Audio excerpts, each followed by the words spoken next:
Assalamualaikum warahmatullahi wabarakatuh.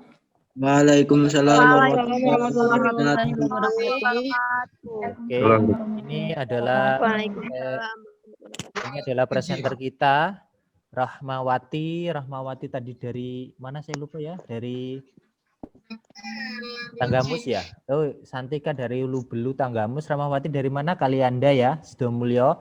Santa dari mana, San? Kenapa kamu nggak ada video? Dari Sukabumi, Pak. Dari Sukabumi, Pak. Oh, dari Sukabumi. Kenapa kamu nggak ada videonya? Nah, kan gitu kelihatan ganteng. Ini jadi presenter kita hari ini. Oke, saya akan screen materi kita. Tadi saya minta Anda untuk mengirimkan yang buat tapi belum dikirim-kirim. Jadi ini hari ini kita akan membahas tentang makalah fikih kita akan membahas tentang fikih dan ijtihad. Ini yang akan kita bahas pada kesempatan hari ini. Silahkan Rahmawati, silahkan Anda menjadi presenter ataupun moderatornya, kemudian Santika dan Santa yang menjadi pemaparnya. Saya persilahkan. Iniin terima kasih untuknya. Sebelumnya Assalamualaikum warahmatullahi wabarakatuh. Waalaikumsalam warahmatullahi wabarakatuh. Suara saya jelas ya? Jelas. Ya, sebelumnya kita dari kelompok 1 untuk mata kuliah fikih dengan beranggotakan saya sendiri, Rahmawati dan Santi Sartika dan rekan saya Santa Prasetya. Untuk pertemuan kali ini kami akan mempresentasikan hasil diskusi kami tentang materi fikih, usul fikih dan ijtihad yang akan disampaikan oleh pemaparan kami, yaitu Santi Sartika dan Santa Prasetya. Yang pertama akan mempresentasikan kepada saudara Santi Sartika. Saya persilahkan. Mohon maaf sebelumnya, suaranya jelas kan? Jelas. Iya. Ya, jelas. Jelas. Oke. Baiklah, di sini saya akan mencoba menjelaskan salah satu materi, yaitu tentang fikih. Pengertian fikih secara bahasa, fikih atau fikih al-fikhu berarti fahmun, yang artinya pemahaman mendalam yang memerlukan pengarahan akal pikiran. Pengertian ini ditujukan oleh beberapa firman Allah Ta'ala, diantaranya wahlul uqdatam min lisani yafqahu qawli, dan lepaskanlah kekakuan dari lidahku supaya mereka memahami perkataanku. Quran Surat Toha ayat 27. Adapun secara istilah, berikut ini pengertian fikih menurut para ulama. Yang pertama, Al-Utsaimin, ma'rifatul ahkami syar'iyyatil amaliyati biadillatiha tafsiliyah, mengenal syar'i sifat amalia dengan dalil-dalilnya yang terperinci. B. Manfaat mempelajari ilmu fikih. Mohon maaf.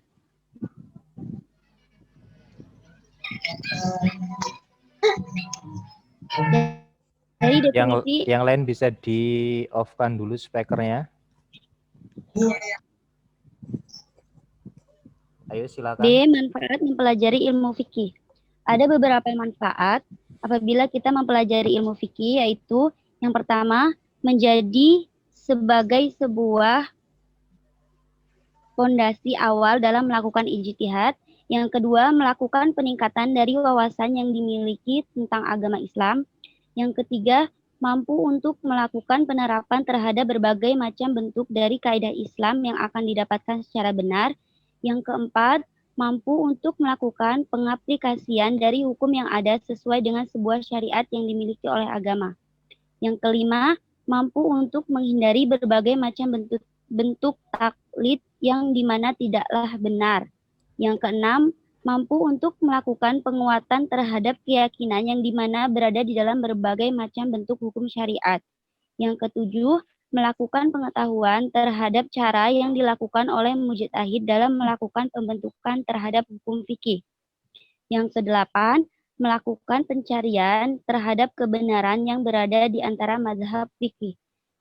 Dan yang kesembilan yaitu menjadi sebuah sarana dalam melakukan pembentukan terhadap hukum fikih. Yang selanjutnya C, dasar-dasar ilmu fikih. Perkataan dasar yang dipergunakan untuk penulisan ini bukanlah dasar dalam pengertian benda, seperti dasar kain untuk baju misalkan. Akan tetapi dasar ialah bahan-bahan yang dipergunakan oleh pikiran manusia untuk membuat hukum fikih yang menjadi dasarnya ialah yang pertama dasarnya adalah Al-Quran. Al-Quran yaitu kalamullah yang diturunkan kepada Nabi Muhammad SAW dan dibacakan secara mutawatir, diturunkan untuk digunakan menjadi petunjuk hidup bagi seluruh manusia. Al-Quran merupakan mukjizat bagi Nabi Muhammad, bagi Nabi sampai akhir zaman. Yang kedua, hadis. Hadis yaitu ucapan atau perbuatan Nabi dan ucapan atau perbuatan Nabi dan ucapan atau itu untuk menjelaskan Al-Quran kepada umat Islam. Menurut istilah, perkataan Nabi, perbuatannya, dan takririyah, yakni ucapan dan perbuatan sahabat beliau dan dibenarkan oleh Nabi. Hadis Nabi yang dimaksud yaitu berupa sunnah qauliyah, sunnah fi'liyah, dan sunnah takririyah. Yang ketiga yaitu qiyas. Qiyas yaitu dipergunakan untuk menetapkan hukum suatu masalah, dan jika tidak ada atau tidak terdapat dalam Al-Quran dan hadis, dapat digunakan atau dapat menggunakan qiyas. Qiyas dibagi menjadi dua pokok, yaitu yang pertama, maqis sa'alaih, yaitu tempat mengkiaskan. Yang kedua, yaitu maqis, yaitu yang dikiaskan. Qiyas adalah perbandingan, yaitu maksudnya membandingkan sesuatu kepada yang lain dengan persamaan umatnya. Yang keempat, ijma. Ijma artinya yaitu cita-cita, rencana, dan kesepakatan. Proses penyusunan hukum Islam yang ditetapkan secara tegas menyebutkan bagaimana pengertian hukum dan kompilasi. Dipergunakan sebagai sumber. Ijma adalah bahan-bahan yang dimaksud dan diangkat dari berbagai kitab yang biasa dipergunakan sebagai sumber pengambilan dalam menetapkan suatu hukum yang dilakukan oleh para hakim. Maka dapat dikemukakan bahwa yang diartikan sebagai kompilasi hukum Islam. Santi, jangan dibaca semua ya. Apa-apa yang penting saja yang memang perlu dibaca, silakan dibaca. Untuk menghemat waktu agar tidak terlalu lama. Iya, Pak. Konsep dari ilmu fikih. Pada pokoknya yang menjadi objek pembahasan ilmu fikih adalah perbuatan mukallaf. Dilihat dari sudut hukum syara, perbuatan tersebut dapat dikelompokkan menjadi 3 kelompok besar, yaitu 1. Ibadah. Bagian ibadah mencakup segala persoalan yang pada pokoknya berkaitan dengan urusan akhirat. Contohnya itu seperti sholat, zakat, puasa, haji, dan lain sebagainya. Yang kedua yaitu muamalah. Bagian muamalah yang mencakup hal-hal yang berhubungan dengan harta, seperti jual beli, sewa menyewa, pinjam meminjam, amanah, harta peninggalan, dan sebagainya. 3. Uqbah. Bagian uqbah yang mencakup segala persoalan yang berkaitan dengan tindak pidana, seperti pembunuhan, pencurian, perampokan, pemberontakan, dan lain-lain. Bagian ini juga membicarakan hukuman-hukuman seperti qisas, had, diyat, dan ta'zir. Ciri-ciri ilmu fikih. Yang pertama al-ahkam atau tentang hukum-hukum. Tidak semua pengetahuan disebut fikih adalah pengetahuan manusia khusus mengenai hukum-hukum saja. Adapun pengetahuan manusia tentang selain hukum tidak disebut fikih. Pengetahuan tentang hukum-hukum tersebut sudah ada pada masa sahabat Nabi Shallallahu Alaihi Wasallam dan sahabat-sahabat yang mengetahui hukum-hukum tersebut disebut faqih, yaitu orang yang ahli hukum-hukum dan orang yang hanya membawa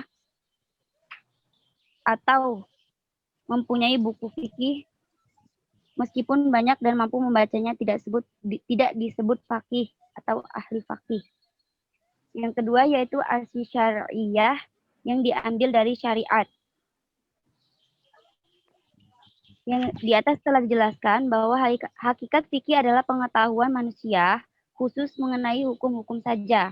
Seperti kita ketahui sumber hukum yang dikenal dan berlaku dalam masyarakat manusia bermacam-macam.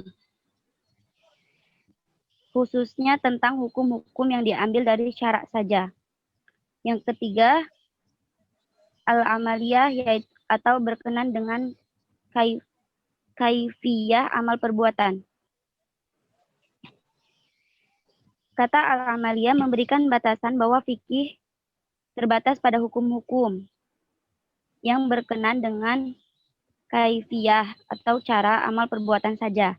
Dengan pembatasan ini, maka pengetahuan manusia tentang kaidah tidak termasuk fikih, karena akidah bukan kaifiyah amal perbuatan.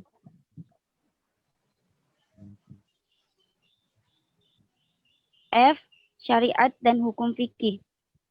1. Syariat Islam. Menurut bahasa, syariat berarti jalan. Menurut istilah, terdapat dua pandangan besar mengenai syariat. Di antaranya menurut Imam Abu Hanifah, pendiri mazhab Hanafi, mengatakan bahwa syariat adalah semua yang diajarkan oleh Nabi besar Muhammad SAW yang bersumber pada wahyu Allah dan merupakan bagian dari ajaran Islam. Yang kedua, menurut Imam Idris Asy-Syafi'i, pendiri mazhab Syafi'i, mengemukakan bahwa syariat adalah peraturan-peraturan lahir batin bagi umat manusia yang bersumber pada wahyu Allah. Peraturan-peraturan lahir tersebut meliputi cara bagaimana manusia berhubungan dengan Allah. Bagi umat Islam, syariat itu merupakan suatu ilmu pengetahuan yang suci. Yang kedua, hukum Islam. Hukum Islam berasal dari dua kata dasar, yaitu hukum dan Islam. Dalam Kamus Besar Bahasa Indonesia, kata hukum diartikan sebagai peraturan atau adat yang secara resmi dianggap mengikat. Undang-undang yang mengatur pergaulan hidup masyarakat, putusan yang ditetapkan oleh hakim.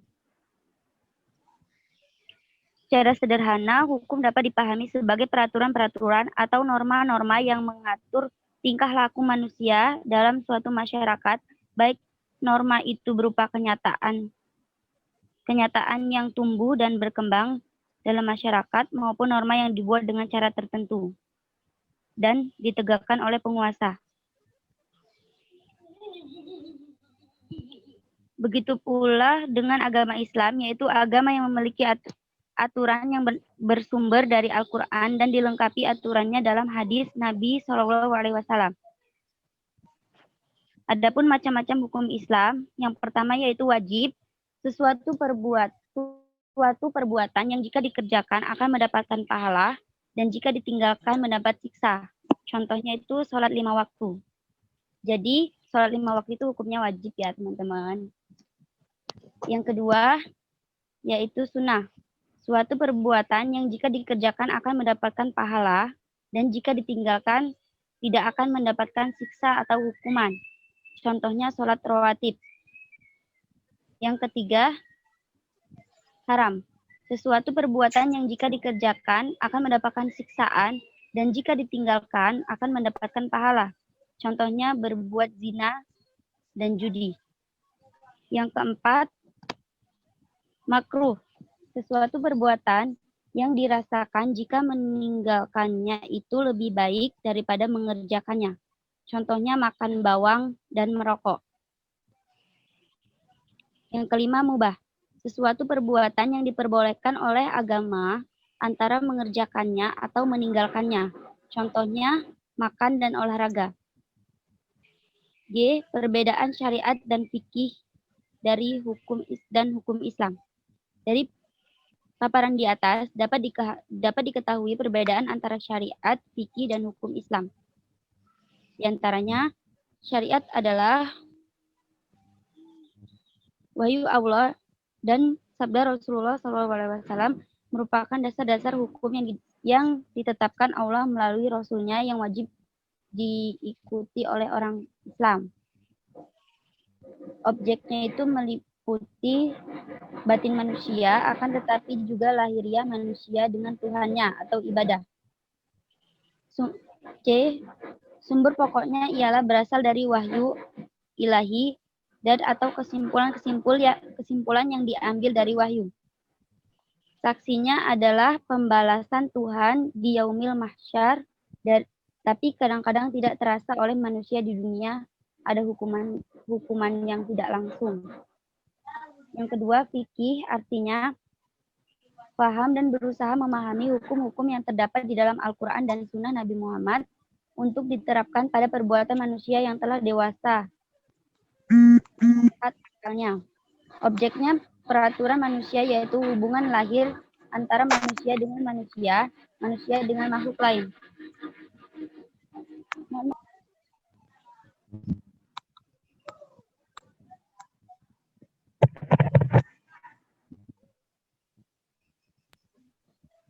Mohon maaf Pak sebelumnya.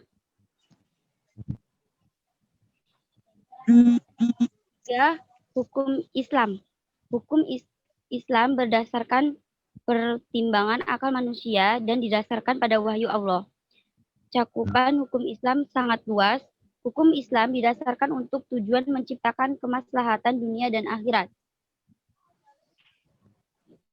Contoh syariat dan fikih. Sebelum mengerjakan sholat, orang Islam disyariatkan mengerjakan wudhu terlebih dahulu. Dengan syariat Allah dalam firman-Nya, Bismillahirrahmanirrahim. Ya ayyuhalladzina amanu idza qumtum ilas sholati faghsilu wujuhakum wa aydiyakum ilal marafiqi wamsahu biru'usikum wa arjulakum ilal ka'bain. Yang artinya, hai orang-orang yang beriman, apabila kamu hendak mengerjakan sholat, maka basuhlah mukamu dan tanganmu sampai dengan siku, dan sapulah mukamu, kepalamu, dan basuh kakimu sampai dengan mata kaki. Quran Surat Al-Maidah ayat 6.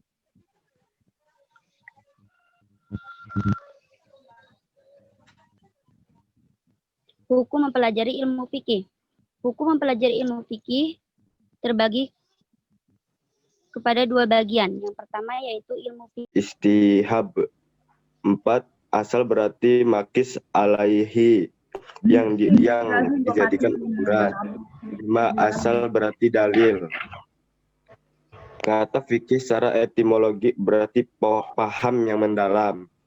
Adapun secara terminologi pada mulanya diartikan sebagai pengetahuan keagamaan secara menyeluruh, baik berupa akidah, usuliyah maupun amaliyah. Furu'ah ini berarti fikih sama dengan pengertian syariah Islamiyah. Pada perkembangan selanjutnya, fikih merupakan bagian dari syariah Islamiyah, yaitu pengetahuan tentang hukum perbuatan manusia yang telah dewasa dan berakal, makailaf, dan diambil dari dalil-dalil yang terinci. Pengetahuan kaidah-kaidah yang menjelaskan cara-cara mengeluarkan hukum-hukum dari syarat tersebut, itulah yang dinamakan ilmu usul fikih. B. Sejarah penyusunan usul fikih.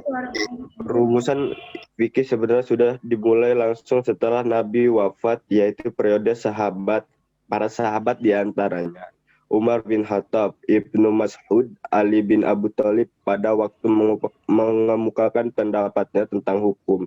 Sebenarnya sudah menggunakan aturan atau pedoman dan merumuskan hukum. Meskipun secara jelas mereka tidak mengemukakan demikian, sewaktu Ali bin Abi Thalib menetapkan hukum cambuk sebanyak 80 kali terhadap peminum khamar, beliau berkata, bila ia minum, ia akan mabuk. Bila dia tidak akan menuduh orang berbuat zina secara tidak benar, maka kepadanya diberi sanksi atas tuduhan berbuat zina. Dari pernyataan Ali itu akan diketahui bahwa Ali rupanya menggunakan kaidah menutup pintu kejahatan yang akan timbul. Sad al-Jariyah Abdullah bin Mas'ud waktu mengumumkan pendapatnya tentang wanita hamil yang kematian suami masa idahnya melahirkan anak, mengemukakan argumennya dengan firman Allah surat Al-Talaq ayat Al-Talaq 85 ayat 4. Meskipun juga ada firman Allah dalam surat Al-Baqarah yang menjelaskan bahwa istri yang kematian suami masa idahnya 4 bulan 10 hari. Dalam menetapkan pendapat ini, beliau mengatakan bahwa ayat 4 surat Al-Talaq dating sesudah ayat 234 surat Al-Baqarah.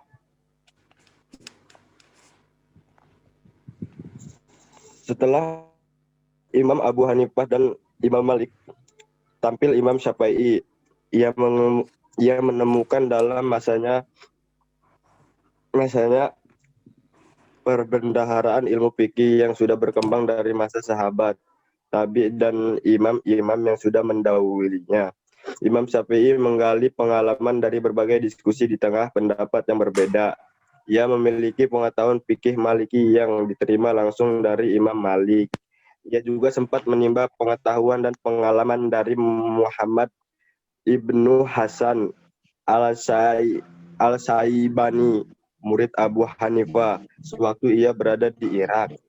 Selain itu, ia juga mendalami fikih ulama Mekah tempat ia lahir dan berkembang. Model pengalaman dan pengetahuan yang mendalam itu memberikan petunjuk kepada Imam Syafi'i untuk meletakkan pedoman dan merencanakan yang menjelaskan langkah-langkah yang harus untuk mujtahid dalam merumuskan hukum dari dalilnya. Metode berpikir inilah yang dirumuskan Imam Syafi'i yang kemudian disebut usul fikih. Setiap perbedaan usul fikih dan fikih. Fikih mengacu pada ilmu membahas persoalan hukum Islam yang praktis dan sejarah umum dan dalil sebagai rujukannya. Sedangkan usul fikih mengacu pada ilmu yang membahas kaidah-kaidah mengenai metode dan menggali hukum dari dalil-dalil yang terperinci. Usul fikih merupakan dari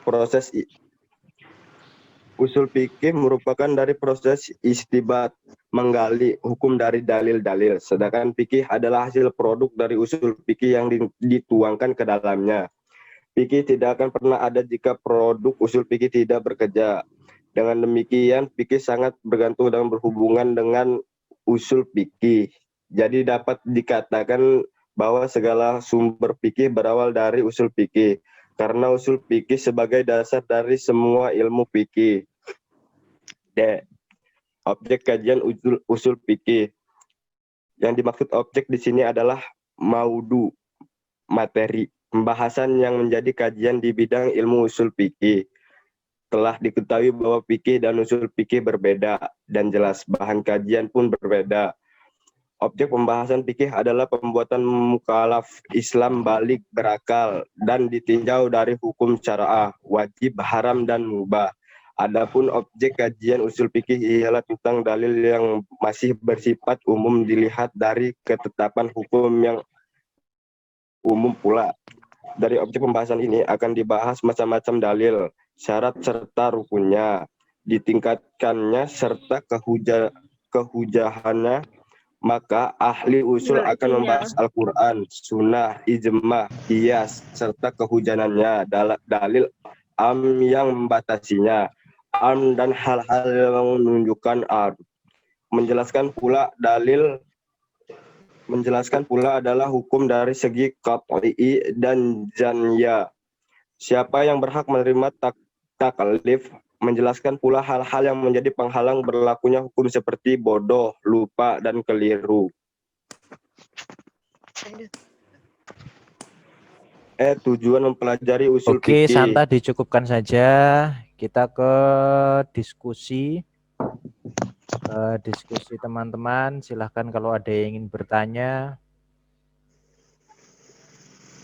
Moderator silahkan mencatat pertanyaannya. Silahkan aktifkan speaker yang ingin bertanya. Kemudian saya mute semua dulu.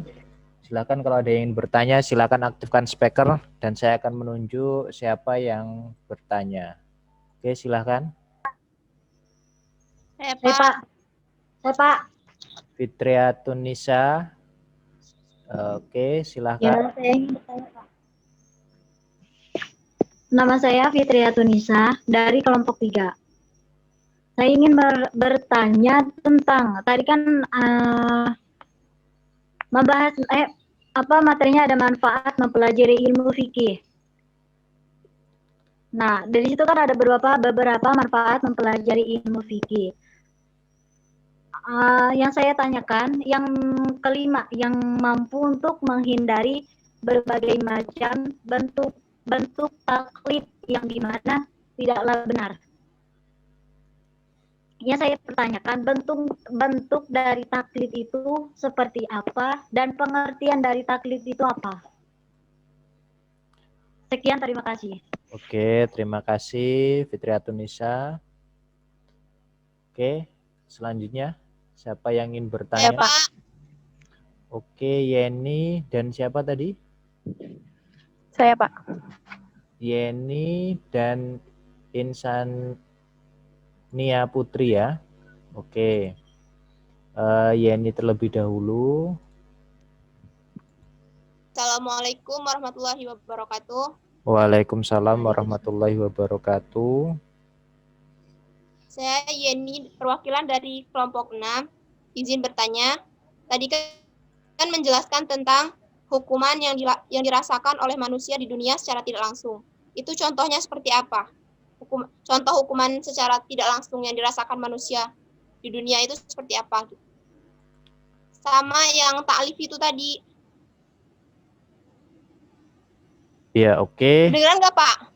Ya, oke. Dicatat ya, Rohmawati, pertanyaannya. Sudah paham pertanyaannya apa?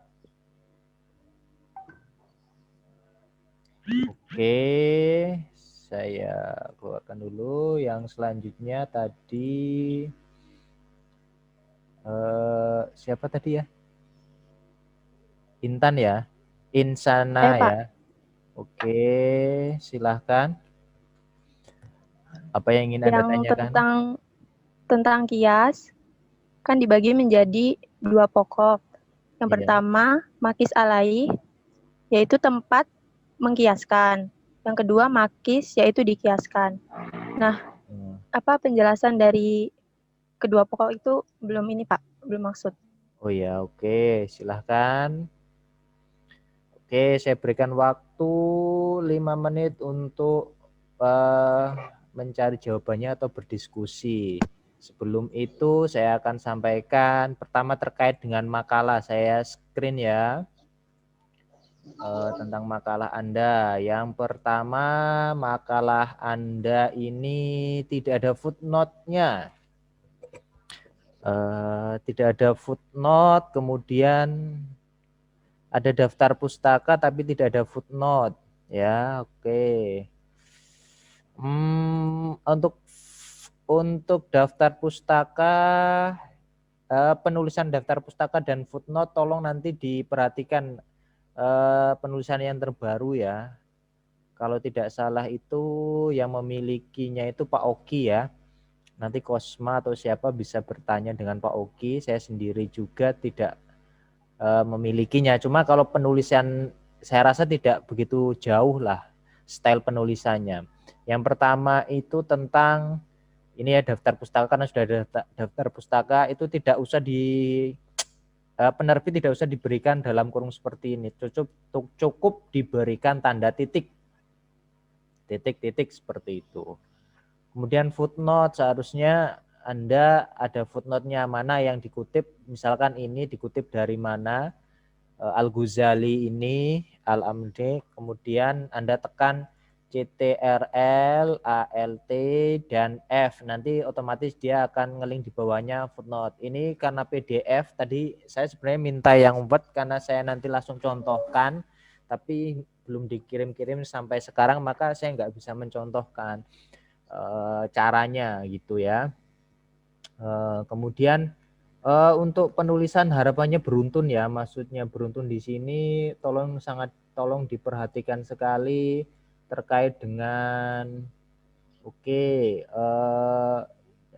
ini biasanya makalah itu bentuknya itu bab 1 pembahasan, bab 1 pendahuluan. Nanti pendahuluan ini bisa berisi latar belakang seperti ini, tapi tidak usah dituliskan latar belakang. Cukup bab 1 pendahuluan, langsung deskripsi seperti ini.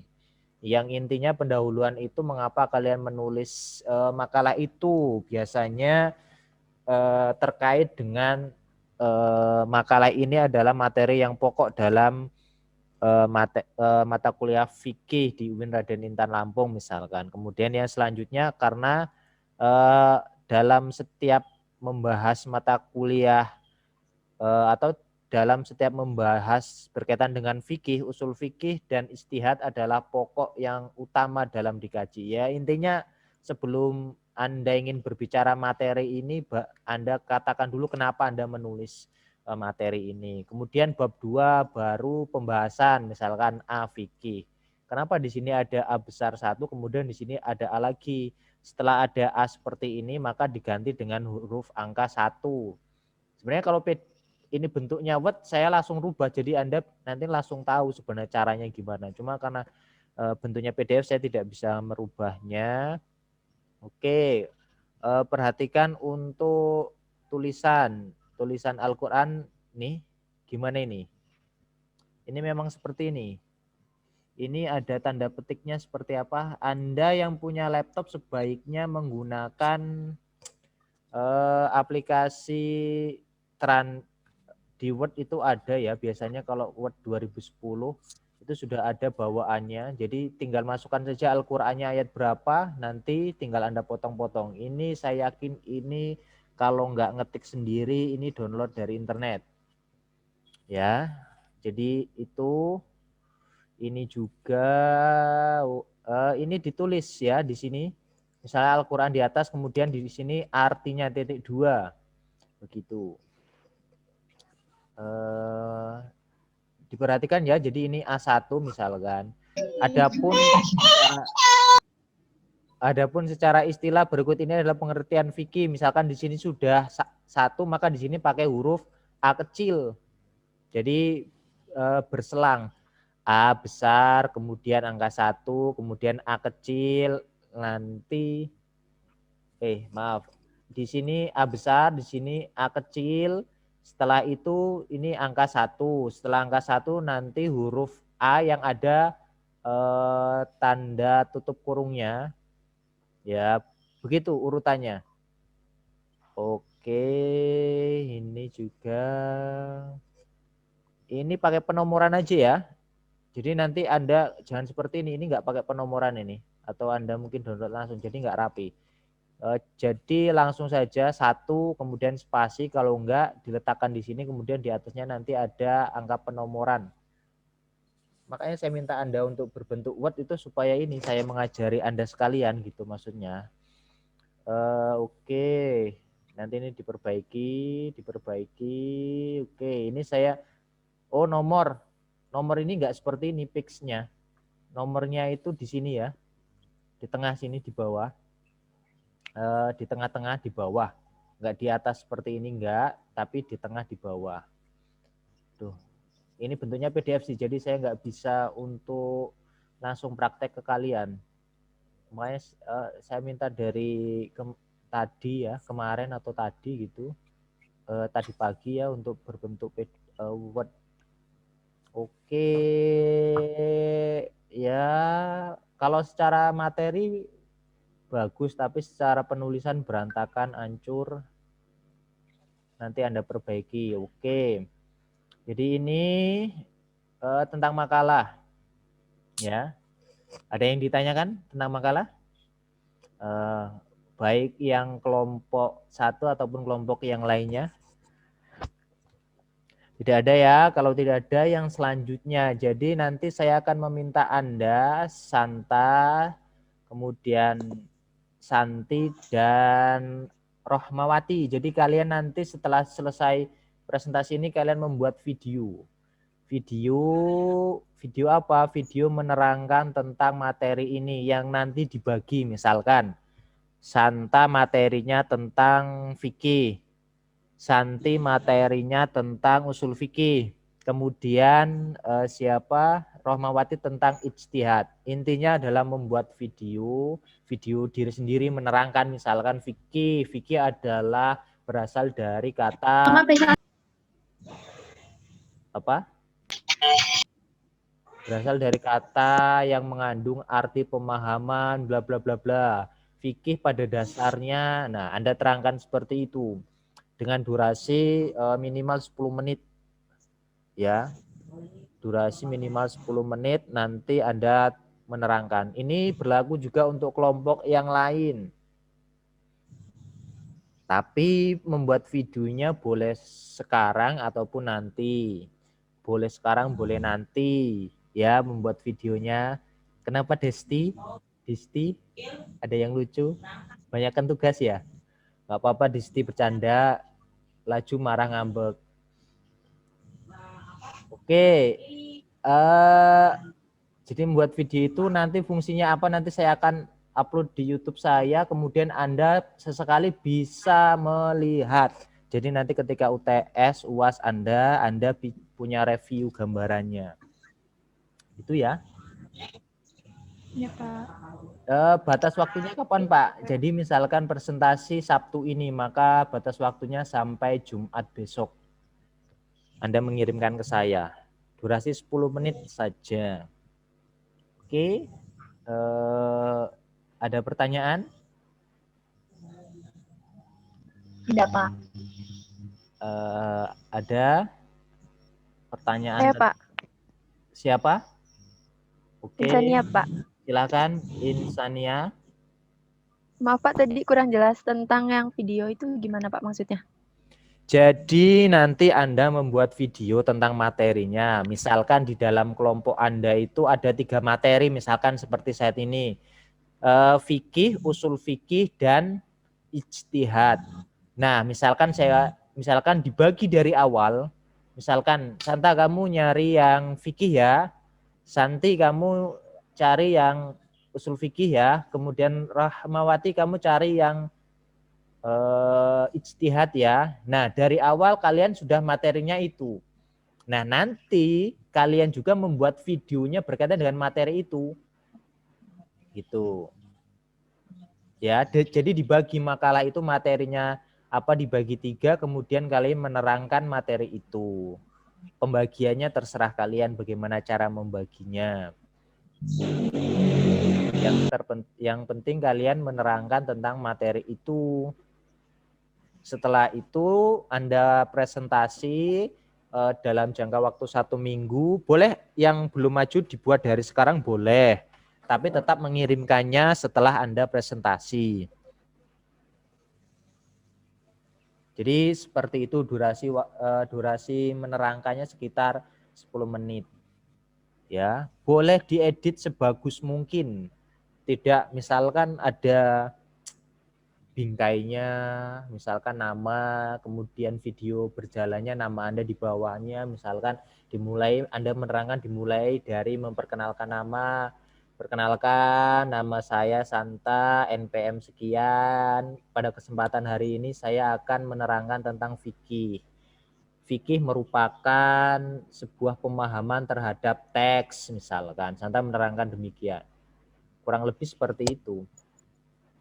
Maka dari awal Anda harus membagi di dalam kelompok itu membagi materinya. Setelah membagi, kalian mencari materi, misalkan Santa sudah mencari fikih, kemudian Santi usul fikih, Rohmawati ijtihad. Nah, baru setelah itu digabungkan menjadi satu, jadilah makalah. Tapi tetap ketika video kalian dibagi menjadi satu-satu, begitu. Insania, Putri ya. Kamu dipanggilnya siapa, Putri? Iya, Putri, Pak. Putri. Jadi Putri sudah paham? Iya, Pak. Makasih, Pak. Ada pertanyaan lagi yang lain? Terkait Iya, dengan Pak. pembelajaran. Oh iya, hari Sabtu kan Anda nggak bisa. Karena nanti Anda pasti akan melakukan matrikulasi. Mau diganti di jam apa? Hari apa? Jam berapa? Yang tidak bisa, yang saya tidak bisa karena sudah ditempati oleh kelas lain. Yang pertama hari Kamis jam 10.30 sampai jam 12. Kemudian kelas G hari Sabtu jam 7.30. Selain itu kecuali Sabtu dan Minggu saya bisa. Kalian mau di hari apa? Kamis nggak bisa ya, Pak? Kamis jam berapa? Kamis jam 13 Kamis. sampai jam 2 itu nggak sih? Jam 1 boleh. Jadi Kamis jam 1 ya. Oke, kita rubah jadi Kamis jam 1 ya. Oke? Oke, Pak. Oke, silakan ada lagi pertanyaan terkait dengan mata kuliah ini, proses pembelajarannya seperti apa? Oke, kalau tidak ada, saya lanjutkan untuk yang ya, silakan Yen. Yeni ya, Yeni atau siapa? Jadi hari Kamis itu mulai ya Yeni. Iya. Jadi hari Kamis itu mulai minggu depan, Pak. Iya, Kamis depan.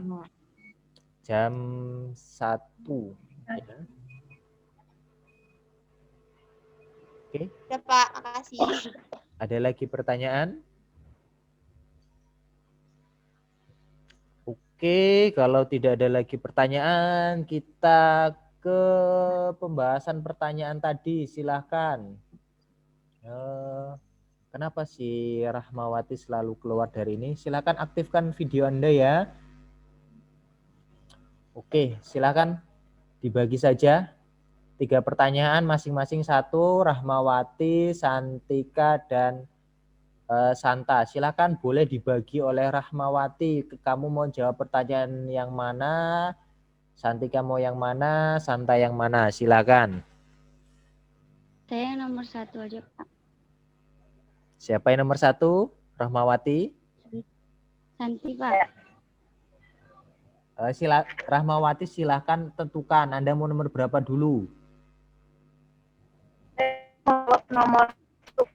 Nomor 1. Oke, Rahmawati nomor 1. Santika kamu mau nomor berapa? Santi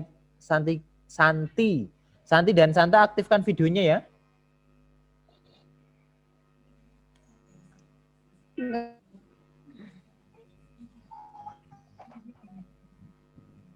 Aktifkan videonya ya. Santi.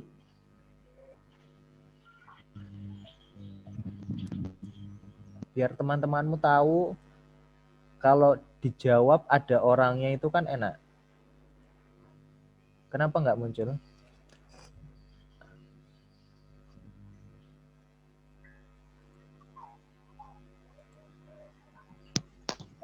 Ayo silakan.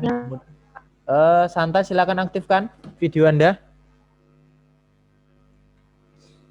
Oke, berarti Rahmawati nomor 1, Santi mau minta nomor berapa? Nomor 2, Pak. Nomor 2, nomor 3 Santa. Oke, kita jawab dari nomor 1 Rahmawati. Apa jawabannya? Apa pertanyaannya tadi? Baik, saya akan menjawab dari pertanyaan saya bisa. Suaranya jelas, Pak? Suaranya kurang jelas. Suaranya kurang jelas. Macet-macet. Kurang jelas, macet. Putus-putus, Pak. Kemana ini si Halo. Santa? Jelas nggak? Ya, jelas. Ya, tadi pertanyaan dari Fitria Tunisa tentang manfaat mempelajari ilmu fikih untuk taklid dan pengertiannya. Ya.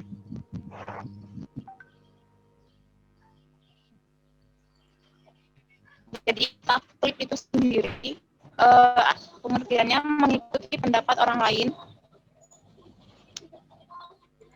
tanpa mengetahui sumber atau alasannya. Itu pengertian dari taklid. Jadi manfaatnya di sini sudah jelas. Ilmu fikih itu memberikan petunjuk, memberikan arahan, memberikan ilmu untuk tidak mengikuti adanya taklid ini, karena taklid itu mengikuti pendapat orang lain tanpa mengetahui sumber atau alasannya. Jelas, lebih spesifik seperti itu. Jadi kita tidak mendapatkan ilmu yang salah. Itu salah satu ilmu mempelajari ilmu fikih. Seperti itu. Lalu Jelas nggak? Oke. kurang jelas soalnya. Apa putus-putus ya? Putus-putus Ramawati, untuk lain kali nanti yang presentasi harus menyediakan sinyal yang bagus ya. Jadi sinyal yang bagus untuk presentasi, jadi tidak terkendala. Oke, lanjutkan saja dulu deh. Silakan Santi untuk Jadi mohon maaf sebelumnya. aktifkan video Anda. Ya. Silakan. Pertanyaan yang kedua tadi apa ya sebelumnya, maaf. Pertanyaan yang kedua apa? Tadi yang Rahmawati, pertanyaan yang kedua apa? Anda menulisnya?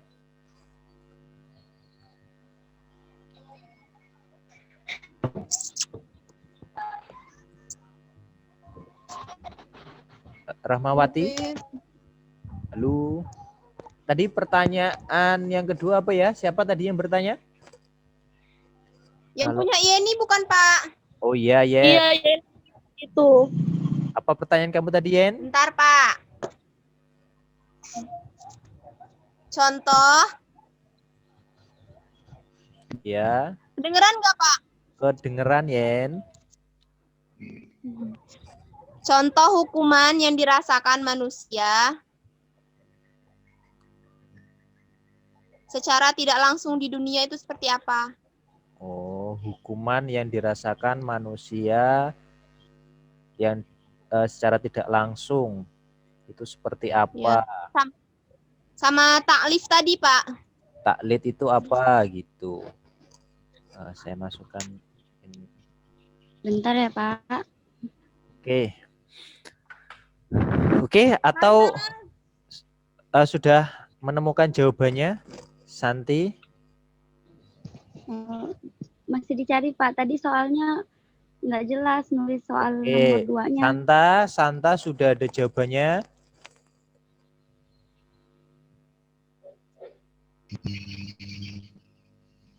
Tadi Santa yang bertanya itu Putri. Apa tadi Put pertanyaannya? Tadi yang kiaskan dibagi menjadi dua pokok. Yang pertama itu makis alayih, yaitu tempat mengkiaskan. Nah, yang kedua itu apa tadi? Yang kedua yang dikiaskan itu maksudnya gimana? Yang kan kias kan dibagi jadi dua pokok. Nah, penjelasan dari kedua pokok itu. Kejelasan dari dua pokok itu gimana? Gini, kan kias dibagi menjadi dua pokok. Yang pertama itu makis alayih, yaitu tempat yang dikiaskan. Nah, yang kedua itu makis, yaitu yang dikiaskan. Nah, itu pengertian dari kedua pokok itu gimana? Yang mengkiaskan sama dikiaskan itu gimana maksudnya? Iya, oke. Oke, silakan dijawab. Santa atau Santika duluan. Saya berikan waktu. Bentar, Pak ya. 3 menit. Iya, Pak. Ayo, Santika. Santi. Contoh hukuman yang yang dirasakan di dunia. Itu contoh hukuman yang dirasakan di dunia yang dirasakan manusia secara tidak langsung di dunia ya Pak. Iya Yen, pertanyaannya itu Yen. Iya. Iya Pak, sama Itu taklif. Contohnya itu yaitu seperti dipenggal, digantung, sampai disetrum listrik. Di dalam Islam itu ada namanya yang ketika orang itu mati, membunuh seorang, maka dia balasannya itu dibunuh. Nah, maksud fikih yang langsung dirasakan di dunia itu ketika orang membunuh maka harus dibunuh, ketika orang yang mencuri maka harus dipotong tangannya misalkan. Itu langsung sekali dirasakan di dunia. Ya Pak. Oke, selanjutnya Santa silakan. Baik, Pak. Kias dibagi menjadi dua pokok, yaitu yang pertama makis alai, yaitu tempat mengkiaskan. Yang kedua yaitu makis, yaitu yang adalah perbandingan, yaitu yang dimaksud membandingkan sesuatu kepada yang lain dengan persamaan umatnya. Iya. Perbedaannya di mana? Jadi, Misalkan contohnya seperti apa, Santa? Contoh konkret. Pak. Atau Rohmawati mau membantu atau Santi mau membantu, silahkan. Ya, Santi bantu Santi. Tadi yang itu pertanyaan nomor 2 ada yang belum dijawab Pak. Oh, yang taklid ya? Taklid. Taklid, ya. Taklid itu apa, Santi? Taklif itu dalam hukum Islam adalah pembebanan suatu kewajiban kepada seseorang dengan pengertian menghendaki adanya perbuatan yang terkandung di dalamnya. Itu ada atau bisa dibilang juga suatu kewajiban yang wajib dilaksanakan oleh hamba-hamba Tuhan, yang hamba-hamba Allah yang sudah mencapai umur balik, contohnya seperti sholat, puasa. Pelan-pelan, San. Ya, maaf ya. Itu ada di mana? Pembahasannya Santa tadi, Pak. Di itu ijtihad, usul fikih atau ijtihad. Oke, saya screen. Usul ijtihad apa ya? Mana taklid? Ada bahasa taklid.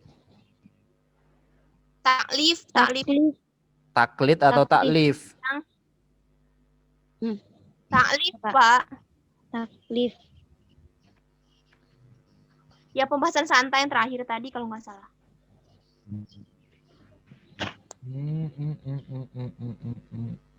Mana ya ini, bisa dipahami nggak? Ulang yang pembahasannya tadi, mau dicatat soalnya. Taklif itu berarti suatu kewajiban yang wajib dilaksanakan oleh hamba-hamba Allah yang sudah mencapai umur balik. Contohnya sholat, puasa. Oh ya, udah. Di mana sih ininya? Ya, pemakalah. Di mana ada istilah itu Anda gunakan? Masih ingat nggak ketiknya di mana?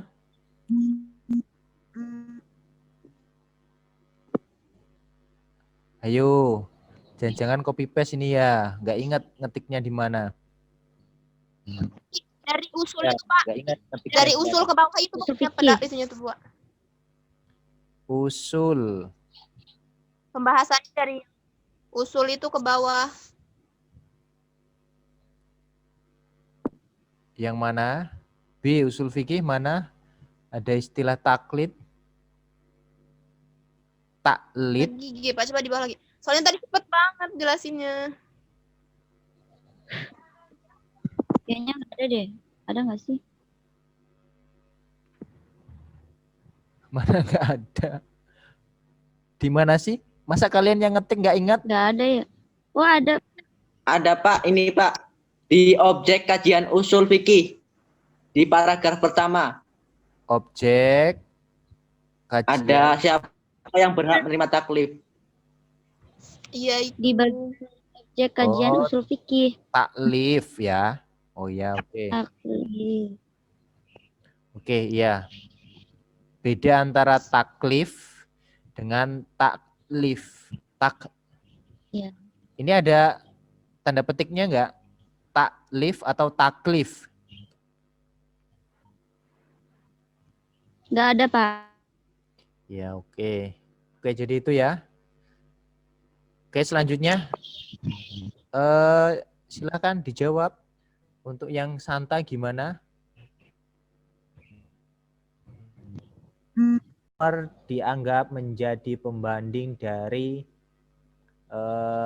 narkoba. Jadi ada yang dibandingkan, ada yang dikiaskan, ada yang mengkiaskan. Nah, itu khamar dan narkoba dikatakan sama karena memiliki zat dan sifat yang sama, yaitu memabukkan. Oleh sebab itu hukumnya adalah sama-sama haram antara khamar dan narkoba karena memiliki unsur yang sama, kesamaan zat yang sama. Jadi begitu ya. Oke, saya kira itu pembahasannya. Silakan ditutup Rahmawati untuk presentasinya. Baik, mungkin itu yang bisa kami sampaikan dari kelompok 1. Untuk kekurangannya kami mohon maaf dan kami masih membutuhkan bimbingan dari Pak Ahmad Yatullah. Terima kasih Pak untuk arahannya. Dan terima kasih untuk teman-teman sekalian yang sudah bersedia untuk menanggapi presentasi kami. Saya akhiri. Wassalamualaikum warahmatullahi wabarakatuh. Waalaikumsalam warahmatullahi wabarakatuh. Oke, jadi saya akan menerangkan tentang tadi fikih, usul fikih, dan ijtihad. Saya tidak tahu kenapa Anda belum ada pertanyaan tentang ijtihad, atau mungkin ada yang ditanyakan tentang ijtihad. Atau saya yang bertanya, oke, apa kaitannya fikih, usul fikih dan ijtihad, atau apa perbedaan ketiga hal ini? Ada yang tahu? Ada yang mau mencoba menjawab, menerangkan bagaimana kedudukan fikih, usul fikih dan ijtihad? Ada? Atau saya berikan sebuah pertanyaan, semisal Anda sholat di suatu tempat atau melakukan sholat di beberapa tempat. Di dalam sholat itu ada dua versi bacaan Al-Fatihah. Versi yang pertama membaca Al-Fatihahnya tidak dengan menggunakan bismillah, atau membaca bismillah dengan yang sifatnya sir ataupun pelan, ataupun sama sekali memang tidak membaca. Tapi di tempat yang lain mereka membaca Al-Fatihahnya dengan suara bismillah yang keras. Semua orang atau kedua masjid itu berdalih semuanya memiliki dasar yang benar.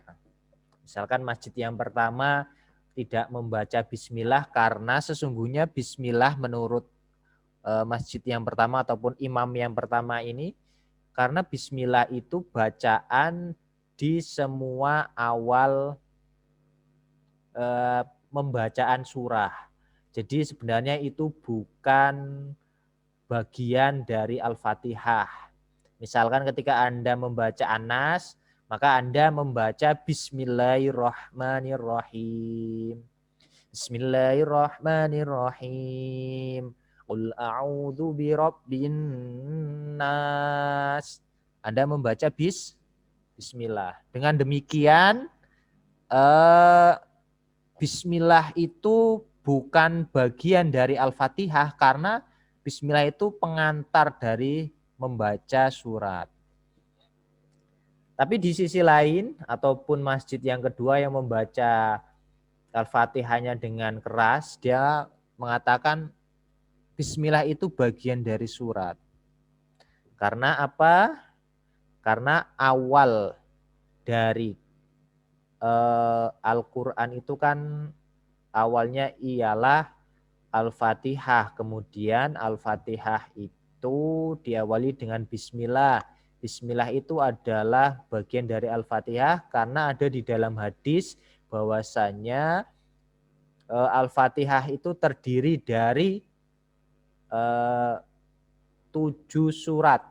Maka bismillah termasuk di dalamnya. Nah, dari penjelasan ini, bisakah kalian membedakan mana yang fikih, mana yang usul fikih, dan mana yang qiyas? Ada yang bisa menjawab? Pemakalah boleh menjawab. Tadi gimana pertanyaannya? Mana yang fikih, mana yang usul fikih.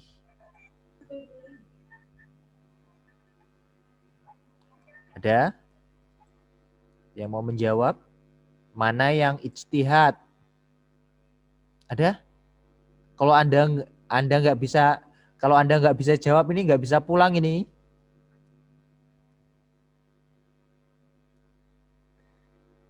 Ya. Anda nggak bisa pulang ini kalau nggak bisa jawab. Oh, Anda sudah pulang dari kemarin ya. Sudah pulang kampung sejak awal, Pak. Saya nggak pernah ngekos, Pak. Ada? Ayo. Santi mau jawab. Fitriatun Nisa mau jawab. Putri mau jawab. Belum Pak, lagi dicari Pak. Hah? Ada? Tahu nggak? Perbedaan Pertanyaan ini adalah pertanyaan yang saya tanyakan di 3 kelas sebelumnya. Halo? Pertanyaan ini pertanyaan sama yang saya tanyakan di 3 kelas sebelumnya. Kalau Anda sebenarnya ya, saya sudah upload video 3 kelas itu, kalau Anda sebenarnya mengikuti itu pasti bisa jawab. Saya berikan nilai tugas A. Nilai tugas A yang bisa jawab pertanyaan ini. perbedaan dari fikih dan usul fikih ya Pak? Ya, fikih dan usul fikih dan ijtihad. Tadi kan saya mencontohkan, kalian tinggal meletakkan, ini lupa yang bagian ini adalah ijtihad, yang bagian ini adalah usul fikih, yang bagian ini adalah fikih gitu. Sebenarnya saya sudah menanyakan ke 3 kelas ini dan belum ada yang bisa menjawab. Mungkin kalian yang keempat. Sebenarnya kalau kalian lihat YouTube yang saya upload bisa ini, sebenarnya pasti bisa jawab.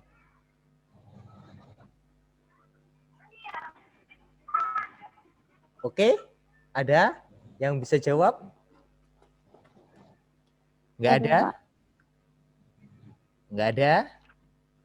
Bentar Pak.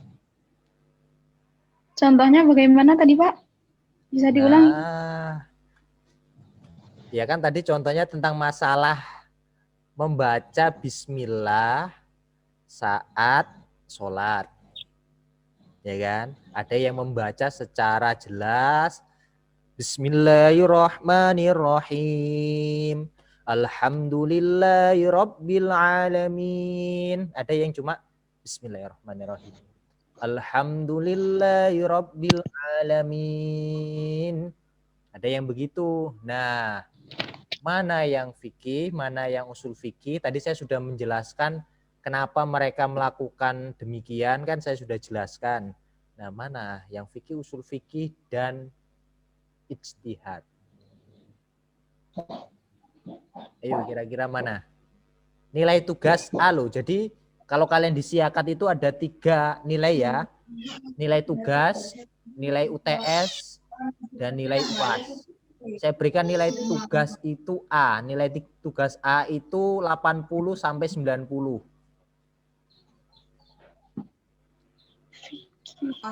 Ada? Saya Pak, Boleh, Nur Rohim. yang usul fikih itu contohnya yang nggak pakai bismillah. Kalau yang fikih itu yang pakai bismillah. Salah. Pak. Pak, Yo, Lisa.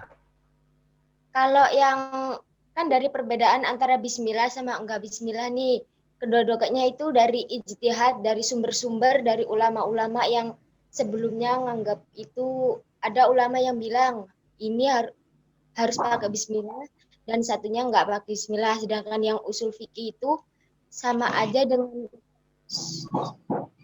sumber-sumber ya.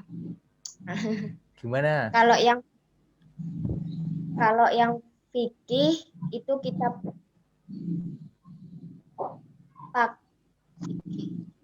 kalau yang fikih kita pakai sumber yang udah ditetapkan 4 ulama.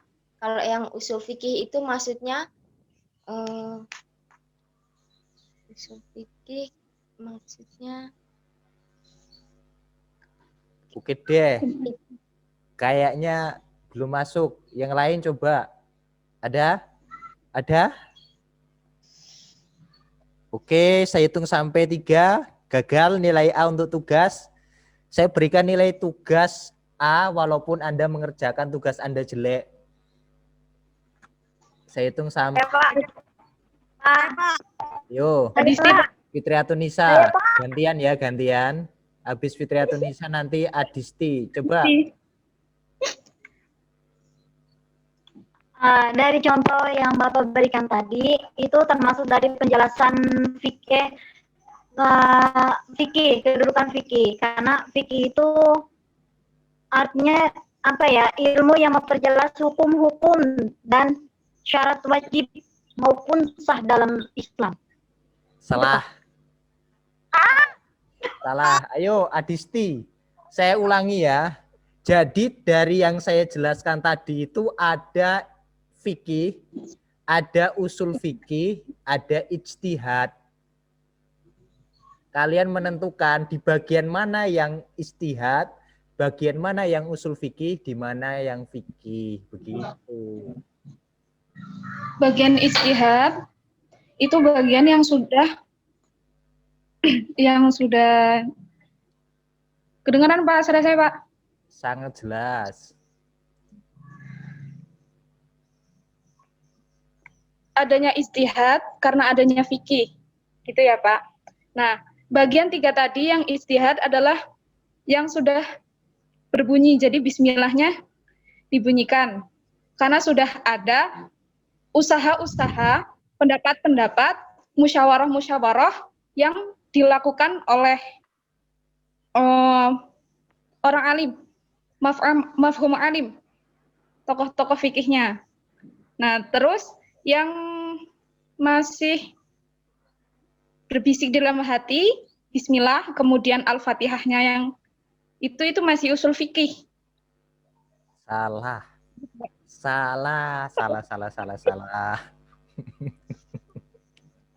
Oke, saya terangkan nih ya. Saya terangkan biar tidak terlalu lama. Saya contohkan lagi ini yang secara umum. Misalkan ada kue.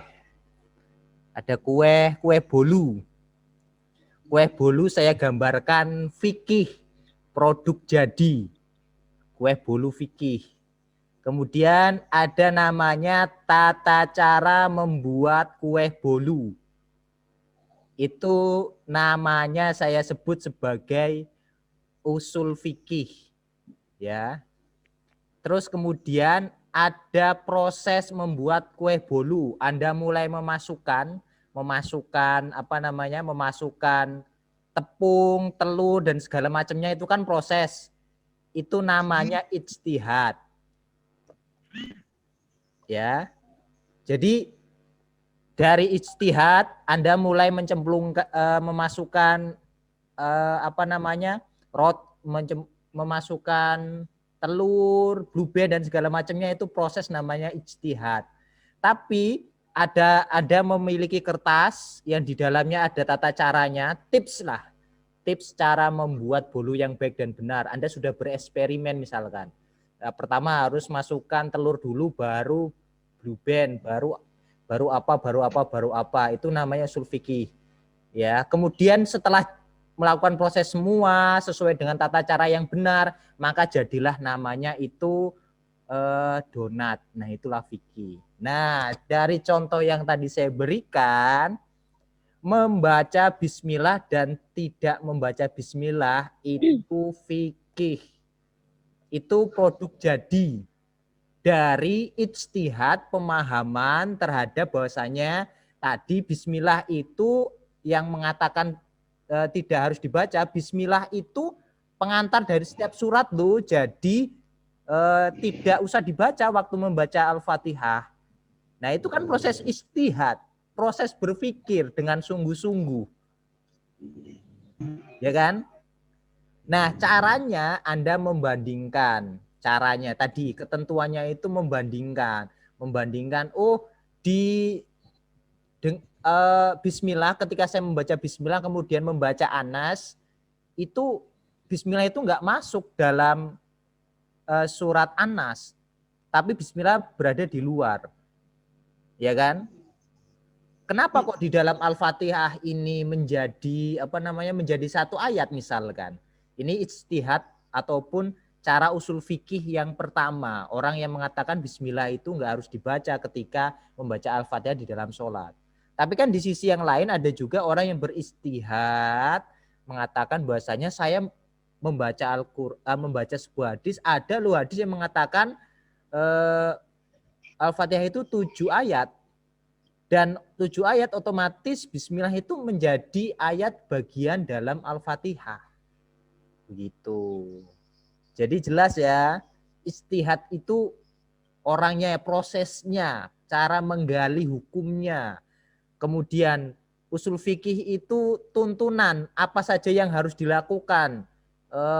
Rondon-rondon acaranya, tata caranya itu seperti apa. Kemudian hasilnya, kesimpulannya bahwasanya tadi dikatakan harus baca bismillah atau tidak, atau nanti yang dikatakan oleh pemakalah tadi itu dengan istilah ini halal loh, itu fikih, produk dari fikih. Ini haram loh. Nah, itu produk dari fikih. Setelah Anda beristihad dengan menggunakan usul fikih, maka timbullah fikih hasilnya tadi. Oke.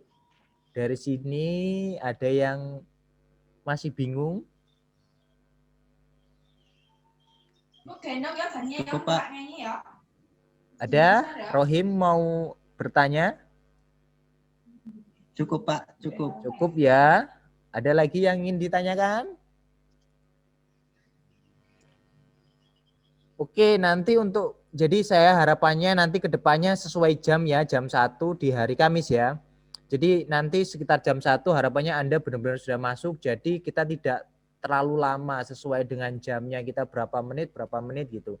Nanti juga pemateri, pemakalah jangan dibaca semua. Jadi Anda baca dulu semuanya, kemudian Anda terangkan secara secara sederhana lah. Anda mengkonstruk secara sederhana, jangan dibaca semua. Kalau dibaca semua ya tinggal kasihkan saja makalah Anda ke teman Anda, tinggal baca sendiri aja. Tapi Anda itu fungsinya memaparkan apa poin-poin penting. Misalkan tadi langsung dijelaskan seperti saya tentang hubungan fikih, usul fikih, dan fikih. Begitu harapannya nanti dan kalian bisa masuk on time. Jadi tidak ditunggu-tunggu oleh teman yang lainnya. Sehingga nanti berlarut-larut menjadi lama. Oke? Oke? Oke, Pak. Oke, kalau sudah tidak ada pertanyaan, saya akhiri. Wabillahi taufik walhidayah. Wassalamualaikum warahmatullahi wabarakatuh. Waalaikumsalam warahmatullahi wabarakatuh.